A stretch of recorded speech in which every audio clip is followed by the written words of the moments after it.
I said to them, are you keen on your reverb and delays that you sent me? And they were like, yeah. I was like, cool. So I won't change them. I just added. So they sent me a plate.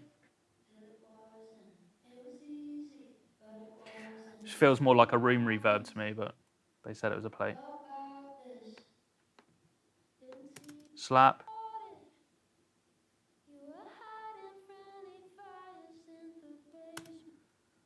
I added this chamber reverb to the chorus vocals because I felt like they needed a bit of a lift. And again, like I'm trying to create emotion and change when the and more space when the chorus hits. You were hiding friendly fires in the basement. So that's what they sent me. But let's face it, do you really think that I would never find it? So I just added that for the hooks, and I'm using this one, Valhalla. You use Valhalla? These are unreal, unreal. And I'll usually play with like the high cut so that there's nothing like too high going on interfering with like the top end of the vocal. Clean up that bottom end with the low cut.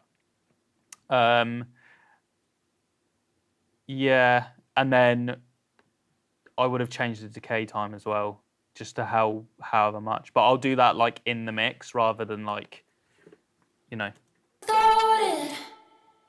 You were hiding friendly fires in the basement. Kept that hidden. Yeah. But let's face it. And then all of those go to this effects bus, and then that effects bus goes to my all effects here, which has got the SSL emulation on.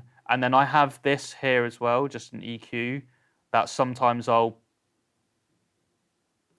don't know if I did that or if that's just part of the template. If it's part of the template, I can see why. So I'm pulling out some mid EQ at 1K, so it's not clogging up like the presence of the vocal. So that is sometimes useful. But yeah, I'll control all of those effects there on that effects bus. And then also, that type of process is really useful for when you're running off stems to send. So I don't know if you guys are in the habit of doing this now, but if you ever have to deliver mix stems or like mix passes to whoever you're sending to, for me, it's like I have to send it to labels and they're always like really militant about what you've got to send them. So this is like so good. If I need to just print off my effects on its own, I can just mute all of these and I know that everything I play is just going to be the effects and I can just run that off. Anything you want me to go more specifically into? There's no sort of fancy sidechaining or anything with the reverb? No. Just